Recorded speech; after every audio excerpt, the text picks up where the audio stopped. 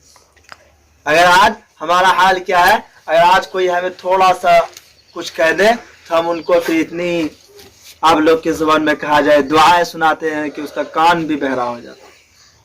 ہم اس نبی کی امتی نہیں ہیں, ہم اس نبی کی امتی نہیں ہے, ہم اس نبی کے نام لیوا نہیں ہیں.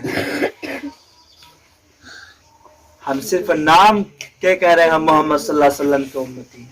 ہم صرف نام سے کہہ رہے ہیں محمد صلی اللہ علیہ وسلم کی امتی ہے, لیکن ہمارا کام محمد صلی اللہ علیہ وسلم کی امتی جیسا نہیں, ان کے امتی جیسا نہیں ہے. سمجھے؟ تو ان کے امتی جیسا بننا ہے کہ نہیں ہے؟ ہاں بننا ہے نا. سب بچے بنیں گے نا جی, اور سب کوئی نماز پڑھیں گے نا جی, ہاں جی. سب لوگ پیارے حبیب صلی اللہ علیہ وسلم. ہمارے نبی کیسے تھے؟ ہمارے نبی کیسے تھے؟ دنیا کے اندر کوئی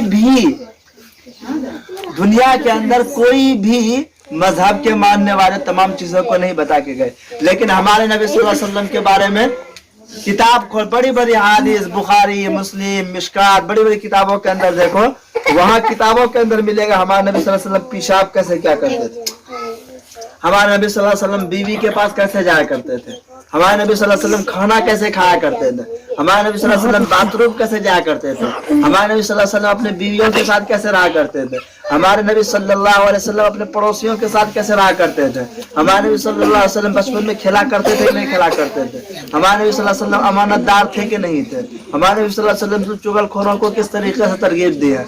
ہر ایک چیز یعنی منٹ سیکنڈ ہر ایک چیز کے آپ کو وہاں مل جائے گا, لیکن اور کسی مذہب میں نہیں ملے گا. اب دیکھو ایک چیز ہمیں یہ معلوم ہے کہ یہ رسی ہے, اگر کوئی کہے گا بھائی رسی لے کے آؤ, کوئی کہے گا کہ فلاں گھر میں رسی رکھا ہوا رسی لے کے آؤ, تو ہم رسی کی شکل کو جانتے ہیں کہ رسی کی شکل ایسی ہوتی ہے, اس طریقے کی رسی ہوتی ہے. کوئی کہے گا پنکھا لے کے آؤ, تو کیا کہیں گے ارے پنکھا تو ایسا ہوتا ہے, اس کو 3 ٹھو دینا ہوتا ہے اور وہ چلتا ہے ایسے ایسے گھوم گھوم کے, تو ہمیں معلوم ہے کہ چلتا ہے. لیکن اگر کسی کو پتا ہی نہیں ہے, اب کسی کو کہا کہ عنقا پرندہ دیکھے ہو, اب سے یار عنقا پرندہ ہوگا کیسے, سمجھ میں نہیں آتا. کہ بہت بڑا ہوتا ہے, بہت بڑا کیسا ہوگا, سمجھ میں ہی نہیں آتا. جب دیکھے ہی نہیں تو سمجھ میں کیا آئے گا. اب کوئی کہے گا کسی اور چیز کی مثال دے گا, ایسی چیز جو جانتے ہی نہیں ہم لوگ. کوئی کہے گا کہ مطلب ہوا دیکھیے ہوا, کوئی کہے گا ہوا دیکھو کیسی شکل ہوتی ہے, ہوا دیکھنے نہیں کیا شکل کیسے ہوگی, سمجھے. تو یہ چیز بیان کر, لیکن جو چیز سامنے ہوتی ہے, کوئی کیا کہے گا ارے میٹر دیکھو میٹر, تو میٹر دیکھو کہاں میٹر ہے, تو اس کو دیکھیں گے میٹر دیکھے ہو کہاں میٹر کی شکل ایسی ہے, میٹر کی شکل ایسی ہوتی ہے, تو ہمیں معلوم ہے. اسی طریقے سے ہمارے نبی صلی اللہ علیہ وسلم بتا کر گئے ہیں تمام زندگی کے ہر ایک لمحہ کو, منٹ کو, سیکنڈ کو, زندگی کے ہر گوشے کو بتا کے گئے اور گزار کے گئے, ہر ایک چیز کو بتا کے گئے. اللہ کے نبی صلی اللہ علیہ وسلم یہاں تک کہ بیویوں کے اندر بھی باری لگا کے گئے, بتا کر اگر کسی کی 2 بیوی ہے تو کس طریقے سے رہنا چاہیے, ہر ایک چیز بتا کے گئے. آج ہم انہی کے نام لیوا ہے, آج ہم انہی کا نام لیوا. ہمارے نبی صلی اللہ علیہ وسلم نے یہاں بھی بتایا معاشرے کی زندگی کے اندر کہ اگر تم گوشت پکاتے ہو تو شوربہ تھوڑا بڑھا دیا کرو, جہاں 1 کلو پانی لگے وہاں 1.5 کلو پانی ڈال دیا کرو, تاکہ تمہارے پڑوسی کو جب اس کا خوشبو پہنچے, جب اس کے بچے کا دل مچلے, جب اس کا بچہ ایک ٹھو بوٹی کے لیے کانے, ایک بوٹی کہ اماں گے پھلنا ہی نے گوشت رن کی ہم نو دینی, اب کیا کرو گے, تمہارے پاس مانگنے کے لیے تم دو گے نہیں. تو اسی لیے کہا کہ بھائی بڑھا کے دو تھوڑا, اگر کوئی مانگنے کے لیے آئے پڑوسی تو ان کو بھی دو. اگر تم آنگن میں ہو, ایک آنگن میں 3 آدمی, جیسے ہمارا آنگن اس کے اندر 3 آدمی رہ رہا, تو یہ پڑوسی کا حق ہے اگر تینوں میں سے کوئی گوشت پکائے تو زیادہ نہیں, کم سے کم شوربہ 1 بوٹی اس کے گھر پہنچا دے کہ بھائی یہ لیجیے ہمارے طرف سے. یا اسلام کی تعلیم ہے, ورنہ تو گوشت پکائے ہی نہیں, یا پکائے تو اس طریقے سے جیسے اس کی خوشبو باہر نہ آئے, تاکہ اس کے بچے کا دیکھ کے دل نہیں مچلے, کسی کا دل نہ لگ جائے اس کے گوشت اس کے کھانا کے اندر. یہ ہمارے نبی صلی اللہ علیہ وسلم تعلیم دے کے گئے. اگر ہر کوئی ایسا کرنے لگ جائے, مان لو یہ 3 آدمی ہے اس آنگن میں, 3 آدمی ہے, اب آج سنڈے کے دن یہ گوشت لے آیا, چلو آدھا باٹی اس کو بھی دیا, 2 بوٹی دیا, 5 چمچ شوربہ دے دیا, ہلے تورا بچہ کھاتا, کیا کہے گا ہلے تورا بچہ کھاتا, تھوڑا تھوڑا وہ اپنی ماں جو ہے اس کی ماں سب بچا کے دے دیا. سب کا دل خوش ہے. ہاں ہم وہ گوشت کھلا پرسوں وہ گوشت لا اس کو چلے اچھا تو وہ ہمارا دل کو جیسے آپ نے یہ چلتا عدلہ کا بدلہ ایسا نہیں بلکہ حدیث کی بلکہ یہ سوچے کہ اللہ کے نبی صلی اللہ علیہ وسلم نے ہم کو حکم دیا ہے یہ کر کے ہم لوگ کریں گے تو انشاءاللہ یقیناً ہمارے یہاں خوشی آئے گی. خوشی آئے گی اور جب ان کے دکھ درد میں ہر ایک چیز میں ہم لوگ شریک ہوں گے. سمجھے؟ اسی لیے کیا کہتا ہے ہم لوگوں کو ہر ایک چیز کی تعلیم دی گئی ہے. اللہ رب العالمین ہمیں کہنے سننے کا دامن کی توفیق عطا فرمائے.